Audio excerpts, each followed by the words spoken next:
ప్రార్థన చేసుకుందాం. పరిశుద్ధుడు మా ప్రభువా, నేటి వాక్య ధ్యానాంశం ద్వారా వినుచున్న ప్రతి ఒక్క బిడ్డలతో మీరే మాట్లాడి ఆదరించి బలపరచమని నజరేయుడైన యేసు నామములో ప్రార్థిస్తున్నాము తండ్రి.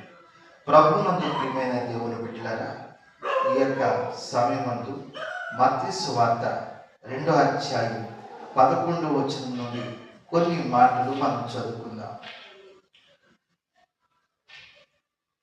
వారు ఆ నక్షత్రమును చూచి అత్యానంద భరితులై ఇంటిలోనికి వచ్చి తల్లి అయిన మరియను ఆ శిశువును చూచి సాగిలపడి ఆయనను పూజించి తమ పెట్టెలు ఇప్పి బంగారమును సాంబ్రాణిని బోళమును కానుకలుగా ఆయనకు సమర్పించి. ఈ యొక్క వాక్యము మత్తయి సువార్త 2వ అధ్యాయం 11వ వచనములో ఉంది పిల్లారా. దీని యొక్క ప్రవచన వాక్యాన్ని మనం గమనించినట్లయితే పాత నిబంధనలో కీర్తనల గ్రంథం 72వ కీర్తన 10-11 వచనాల్లో మనము చూడగలుగుతాం. తర్షీషు రాజులను ద్వీపముల రాజులను కప్పము చెల్లించెదరు, శాపారాజులను కానుకలను తీసుకుని వచ్చేదరు. రాజులందరూ అతనికి నమస్కారం చేసేదరు, అన్యజనులందరూ అతనిని సేవించెదరని దేవుని వాక్యం సెలవిస్తూ ఉంది. ఎప్పుడో పాత నిబంధనలో కీర్తన గ్రంథం 72-10-11 వచనాల్లో ఈ జ్ఞానుల గురించి చాలా స్పష్టముగా వ్రాయబడింది.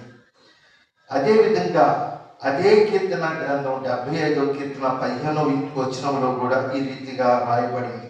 అతడు చిరంజీవి యోగం, శాపా బంగారం అతనికి ఇయ్యబడును, అతని క్షేమమునకై జనులు నిత్యము ప్రార్థన చేయుదురు, దినమంతయు అతనిని పొగుడుదురు. ఎంత అద్భుతమైన మాటలు! ప్రభువైన యేసు క్రీస్తు వారి యొక్క జన్మలో బంగారు సాంబ్రాణి బోళము అర్పించారని చూస్తాం. దాని యొక్క ప్రవచనము పాత నిబంధనలో కూడా మనం చూడగలుగుతాం. అదేవిధంగా యెషయా గ్రంథం 60వ అధ్యాయము 6వ వచనంలో కూడా ఈ రీతిగా రాయబడింది పిల్లారా. ఒంటెల సమూహము మిథ్యాను ఏఫాల లేత ఒట్టులను నీ దేశం మీద వ్యాపించును, వారందరూ శాపానందు వచ్చెదరు, బంగారమును ధూపద్రవ్యమును తీసుకుని వచ్చెదరు, యెహోవా స్తోత్రము ప్రకటింపబడును. మనము క్రొత్త నిబంధనలు అనుకుంటాము, జ్ఞానులే అని అనుకుంటాము. కానీ ఆ జ్ఞానుల గురించి ఏ దేశము నుండి ఏ ప్రాంతం నుండి వచ్చారో వారు ఏమేమి ఐటమ్ తీసుకొని